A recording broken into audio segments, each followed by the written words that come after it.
Salam sejahtera, sahabat GKPS TV terkasih. Sebelum kita merenungkan firman Tuhan, marilah kita berdoa. Mari kita berdoa. Ya Tuhan, kami bersyukur atas kasih-Mu, atas kasih setia-Mu. Terpujilah Engkau selama-lamanya. Amin. Saudara-saudara yang akan menjadi sumber firman Tuhan kita saat ini ialah dari Mazmur 150 ayat 6. Kalimat Mazmur terakhir dari 150 Mazmur. Saya akan bacakan demikian, Mazmur 150 ayat 6. Biarlah segala yang bernafas memuji Tuhan. Haleluya. Saudara-saudara, kata haleluya, pujilah Tuhan artinya, adalah kata yang paling sering diucapkan oleh pemazmur. Dan tahukah saudara mengapa haleluya menjadi inti ucapan pemazmur? Oh jelas, seperti dikatakan dalam Mazmur 106, saudara-saudara, bahwa pujilah Tuhan karena Dia baik. Bahkan dikatakan dengan indah sekali pada ayat 5 dari Mazmur 106, supaya aku melihat kebaikan pada orang-orang pilihan-Mu. Kebaikan Tuhan nyata, bahkan bisa dilihat, bisa kita alami. Dan karena itu, pujilah Tuhan. Bahkan saudara-saudara, kebaikannya itu bagian dari kasih setianya.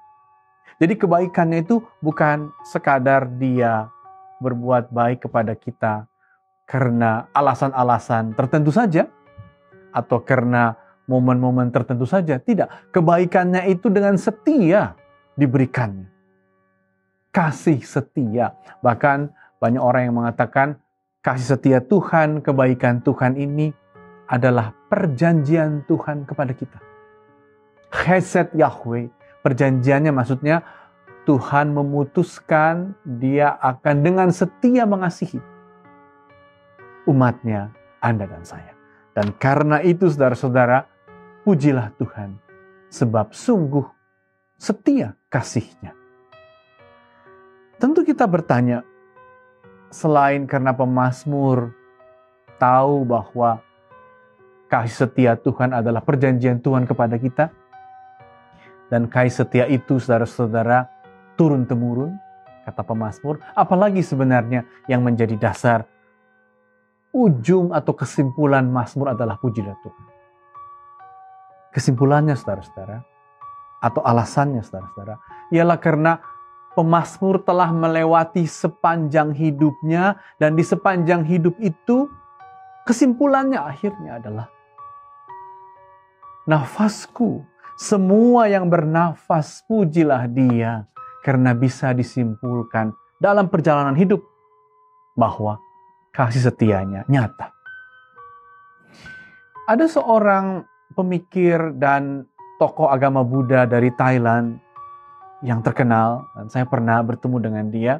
Dan ketika kepadanya ditanya apa sebenarnya arti atau bahkan kontribusi Buddhisme kepada seluruh dunia, jawabannya sederhana tapi mengejutkan.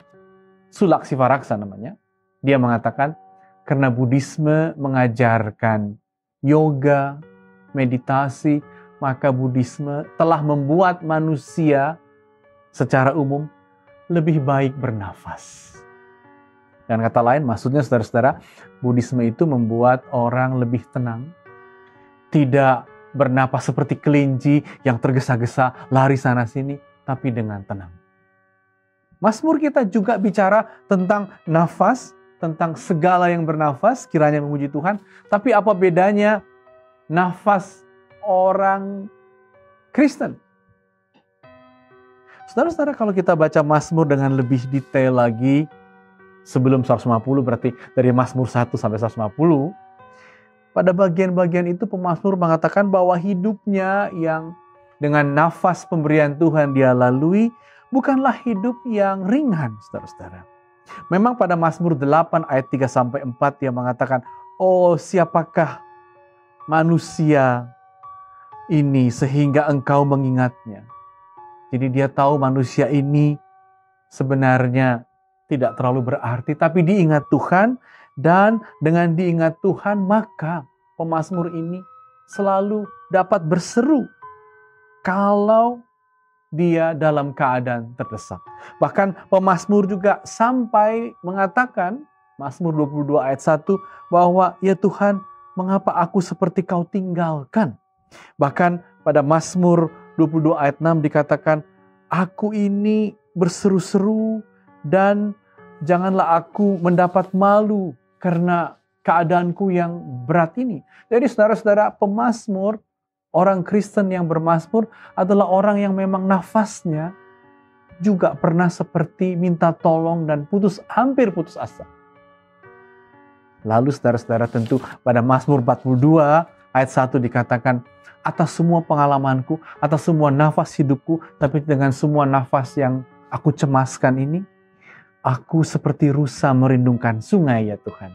Mazmur 42 ayat 1. Dan dengan demikian saudara-saudara, pada Mazmur 97 ayat 11, pemazmur bisa mengatakan, terang sudah terbit bagi orang yang benar, dan sukacita bagi orang-orang yang tulus hati.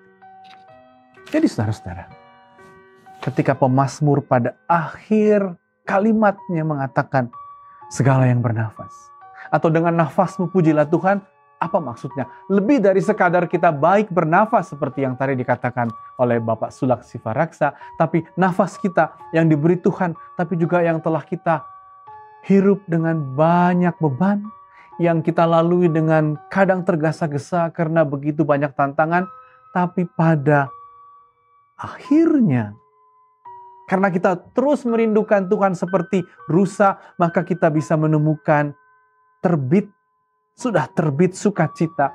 Dan karena itu semua saudara-saudara, kita bisa mengatakan, ya, nafasku memuji Engkau Tuhan. Dan nafas yang memuji Tuhan dipenuhi juga dengan nada-nada pujian, dengan nada-nada nyanyian, dengan nada-nada sorak-sorai syukur kepada Tuhan.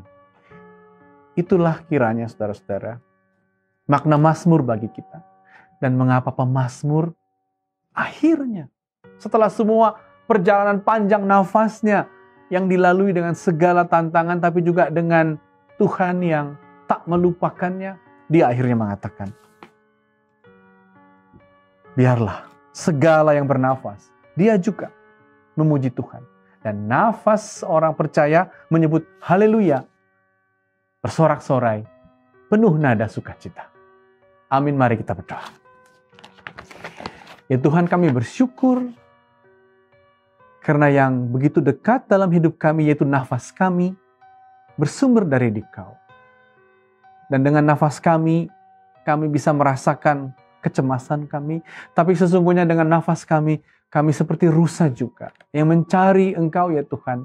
Dan Kau terbitkan kepada kami kasih-Mu. Dan kalau begitu, segala yang bernafas, termasuk nafas kami semua, pujilah Tuhan, dan dengan nafas yang memuji Tuhan, berarti bersorak-sorai dengan nada-nada syukur. Inilah doa kami, demi Putra-Mu, Kristus kami berdoa. Amin.